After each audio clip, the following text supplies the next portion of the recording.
اعوذ باللہ من الشیطان الرجیم بسم اللہ الرحمن الرحیم لا الہ الا اللہ محمد رسول اللہ صلی اللہ علیہ وآلہ وصحابہ وبارک وسلم. اما بعد، تمام دیکھنے اور سننے والوں کو السلام علیکم ورحمۃ اللہ وبرکاتہ. قرآن پاک پر غور و فکر اور تدبر کرنے کے لیے یہ چیز بہت ضروری ہے کہ ہمارا مطالعہ کتنا وسیع ہے.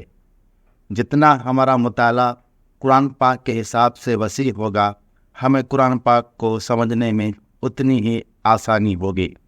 تو اس میں ضروری ہے کہ ہم قرآن پاک کو سمجھنے کے لیے جو مختلف قسم کی تفاسیر ہیں، مختلف قسم کے لوگوں کی تحقیقات ہیں، اور مختلف قسم کے جو لوگوں نے اس حساب سے ریسرچ کی ہے، اس کو اپنی نظر سے گزاریں اور اس کو سمجھنے کی کوشش کریں. جتنا ہمارا ذہن اس حساب سے وسیع ہوگا، اتنا ہی ہم کو قرآن پاک سمجھنے میں آسانی ہوگی.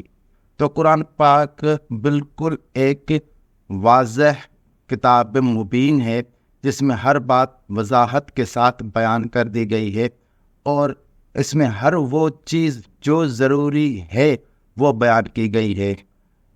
اس کا مطلب یہ ہے کہ آپ اس میں وہ چیز نہیں ڈھونڈ سکتے اور نہیں تلاش کر سکتے جو اللہ تعالیٰ نے انسان کی ہدایت کے لیے ضروری نہیں سمجھی. اس کا مثال یہ ہے کہ کافی لوگ کہتے ہیں کہ قرآن پاک میں ہر چیز ہے. کیا قرآن پاک میں آکسیجن کا ذکر ہے، کاربن ڈائی آکسائڈ کا ذکر ہے، آئنسٹائن کی تھیوری کا ذکر ہے، نیوٹن کی تھیوریز کا ذکر ہے؟ تو بھائی ان چیزوں کا انسان کی ہدایت سے کیا واسطہ ہے؟ آج بھی اتنی زیادہ ٹیکنالوجی کے باوجود انسان 2 وقت کی روٹی کے لیے پریشان ہے، وہ بھوکا ہے، اور انسان کو رہنے کے لیے چھت میسر نہیں. یعنی جو بنیادی مسائل ہیں اس سے آج 3 ارب انسان متاثر ہیں.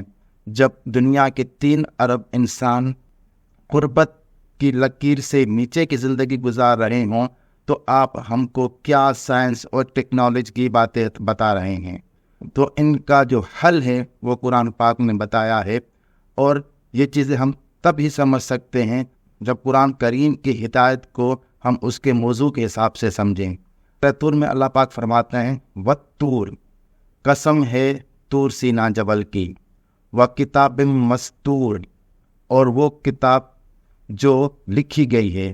یعنی اللہ پاک مسلسل قسم کھا رہے ہیں کہ طور کی قسم، کتاب مستور کی قسم، کتاب مستور کی قسم، وہ کتاب جو لکھی گئی ہے فی رق منشور، کشادہ ورقوں پر.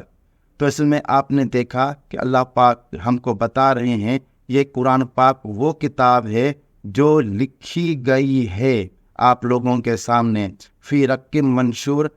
رق کہتے ہیں جانور کے کھال سے بنائے گئے کاغذ کو یا چمڑے سے بنائے گئے کاغذ کو. منشور یعنی کشادہ ورقوں پر.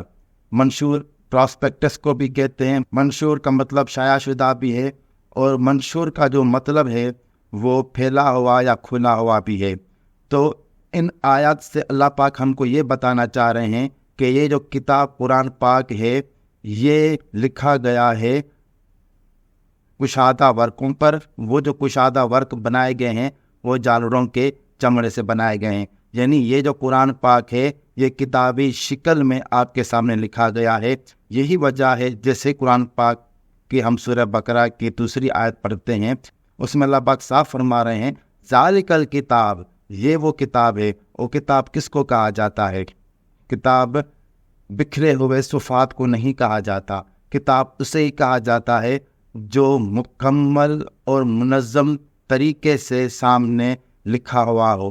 ہم روایت میں دیکھتے ہیں کہ نبی پاک صلی اللہ علیہ وسلم اپنی مکی اور مدنی زندگی میں ہی قرآن پاک کو صحابہ کرام سے لکھوا لیا کرتے تھے.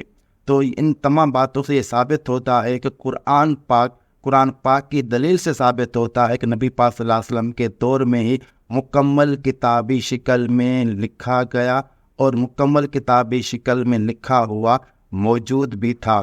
اور یہ ثابت ہوتا ہے قرآن پاک سے، اور قرآن پاک خود اس بات میں دلیل ہے اور برہان ہے کہ یہ کتاب نبی پاک صلی اللہ علیہ وسلم کے دور میں ہی مکمل کتابی شکل میں مدون ہو چکا تھا۔ تو آج ہم نے قرآن پاک کی آیت سے یہ سیکھا کہ قرآن پاک جو ہے وہ نبی پاک صلی اللہ علیہ وسلم کے دور میں ہی مکمل کتابی شکل میں مرتب اور مدون ہو چکا تھا، تاکہ آگے کی نسلوں کے لیے کوئی بھی مسئلہ پیدا نہ ہو۔ اور اس حساب سے جو تاریخی روایات ہیں وہ اگر قرآن پاک کے حساب سے درست ہیں تو ان کو ہم درست مان لیں گے، اور جو قرآن پاک کی آیات جو اس کی وضاحت کرتی ہیں اس حساب سے درست نہیں ہیں، انکار کر دینا چاہیے، کیونکہ دلیل و برہان پھر بھی قرآن پاک ہے، تاریخ نہیں ہے۔